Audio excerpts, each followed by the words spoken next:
JT Miller, man. He's back. He's back with a vengeance, and it's not even just him. Miller, Boeser, Petey, the Lotto line, while not officially together in this game, they came out and they came to play against the Winnipeg Jets in what the heck is it called? It's not the MTS Bell Center anymore. It's the, Canada Life Center? Something like that?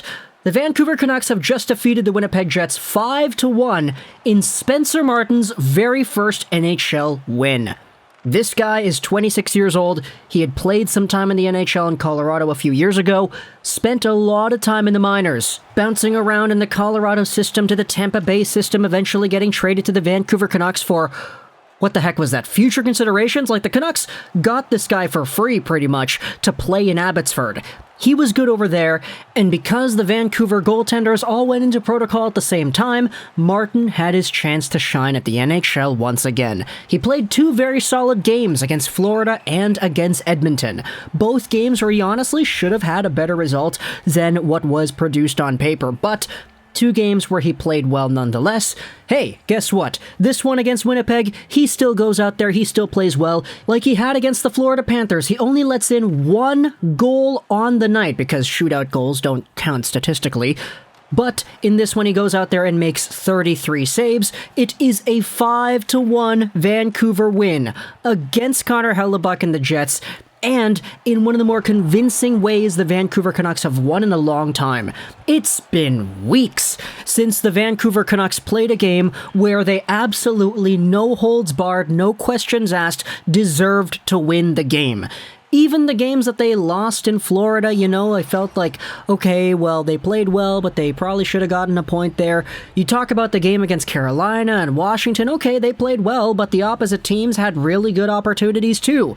The stat on this Sportsnet broadcast said that the Vancouver Canucks are 12-1-0? Something crazy like that, when they score 3+ goals in a game. Who knew that the proper way to win hockey games was to score goals?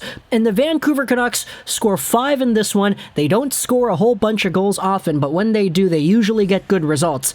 And Spencer Martin only allows in 1.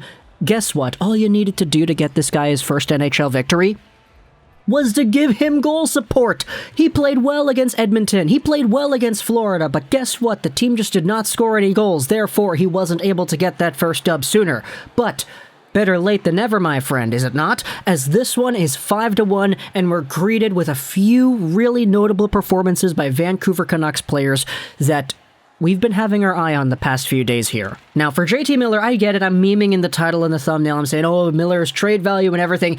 It legitimately is increasing. We do have a conversation we need to have about JT Miller. We're going to go ahead and have that tomorrow. Today's video is all about the game. But JT Miller, 3 goals, 1 assist. Brock Boeser, he goes out there, guess what he gets? A goal and 2 assists. Elias Pettersson, a goal and an assist. Quinn Hughes gets an assist. And then the rest of the D-men all getting assists as well. Shen gets 2 assists here. OEL gets an assist. Myers and Hunt also get assists as well.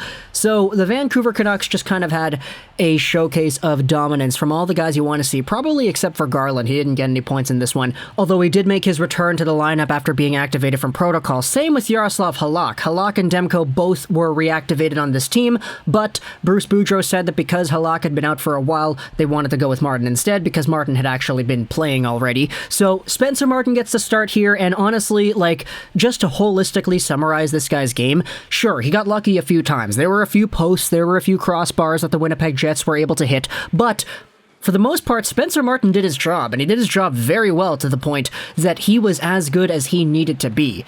You can't really find too many faults in a guy who goes out there and lets in only 1 goal and 30-something shots. And the 1 goal that he did let in was a kind of a weird one. It wasn't really his fault. It's a shot by Blake Wheeler that gets deflected up and then it goes to the side. Andrew Copp kind of bats it out of midair, baseball style, so it's not really easy for a goaltender to save that one. But the Vancouver Canucks, going over all the goals in this one, it is absolutely beautiful to see. The first period sees ourselves that Andrew Copp goal that we talked about, but 2 minutes before that Andrew Copp goal goes in to make things 1-1, it is JT Miller on the power play who gets things started. All it takes is 10 seconds for the Vancouver Canucks on this power play opportunity to convert. Pettersson's playing the top. He sends one down to the goal line. He goes to Boeser. Boeser immediately out in front to JT Miller, who shoots it. He scores it. It's the old Bo Horvat tic-tac-toe play, except there is no Bo Horvat. It's JT Miller instead. He gets his 13th on the year, and he ties Bo Horvat for the lead in goals on the team. More on that later, as in the second period, JT Miller gets himself another prime opportunity. It's Brock Boeser who is coming down the left side. He squeaks in off of a very nice off-the-boards bank pass by Luke Schenn. Comes in with some speed, throws it across the crease, right for JT Miller, who takes it, he drags it, he shoots it. Hellebuyck is still moving to the left because the pass came from Boeser to Miller, and because of that it opens the far side. Miller snipes it far side, gets it to go. And then the next few minutes were filled with a few JT Miller opportunities where you could tell the guy kind of just didn't want to score his hat-trick goal. There was a 2-on-1 that he had with Podkolzin where he had a prime shooting opportunity, except he didn't take it. He tried to drag it around the defenseman and pass it to Podkolzin in front instead. That's the selflessness of JT Miller right there. He's like, yeah, I've already got 2 goals. I could just come in here, try to set up pods, try to get him on the board because he hasn't really played all too much in this one. Unfortunately, the play backfires because the pass going through the D gets clogged up and the play dies down, but eventually it's JT Miller again who takes the puck right in across the blue line. He just shoots it and he scores it. Very simple play, very simple goal. It beats Andrew Copp and it beats Connor Hellebuyck right there, 5-hole. It's assisted by OEL and Schenn. They didn't really do anything though on this play because it's just Miller who brought the puck in himself. He shot it and scored it, but JT Miller, 15 goals on the season right now. He is now the number 1 goal guy on the Vancouver Canucks, surpassing Bo Horvat. And 3-1 is the score in the second period when JT Miller gets his 3rd. Give it a few more minutes into the third period, though, and the Vancouver Canucks go on the power play once again. Miller wins the draw once more. Hughes ends up taking the puck at the blue line. He shoots it towards the goal. It bounces off of Miller and a few other guys. Miller gets kind of hurt from the shot, unfortunately, and it's loose in front. Brock Boeser is right there to take the rebound and put it up high off the post and in, right by Connor Hellebuyck. It only takes the Canucks like 7 seconds to strike on this power play. So there you go, a weak Jets penalty kill that has been a pretty bad penalty kill for this entire season continues being bad. The Vancouver Canucks strike quickly and easily against this penalty kill unit twice. They're 2 for 2 on the power play, and they only spend an elapsed time of 17 seconds on the power play in general?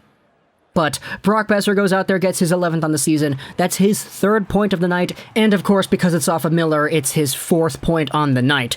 Then you give it a few more minutes, and it's Elias Pettersson who gets himself his 11th. He's got 5 goals in his last 6 games, and he's been on a heater ever since he started his awakening back in that game versus the Washington Capitals.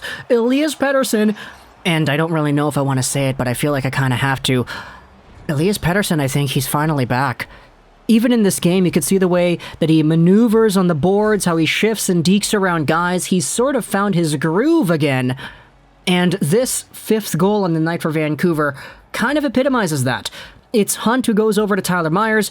He takes the puck down the half boards, sends it across for Elias Pettersson, and he grips it and rips it by Connor Hellebuyck. The puck goes right through Neil Pionk, who was down and out on the play because earlier in that shift, he blocked a Tyler Mott shot on the rush. He was just completely removed, just down on the ice the entire time. So the Vancouver Canucks, while that is kind of unfortunate to see for Neil Pionk, they took full advantage of that. So there you go. The cross crease right over to Petey. He wrists it over the shoulder of Hellebuyck.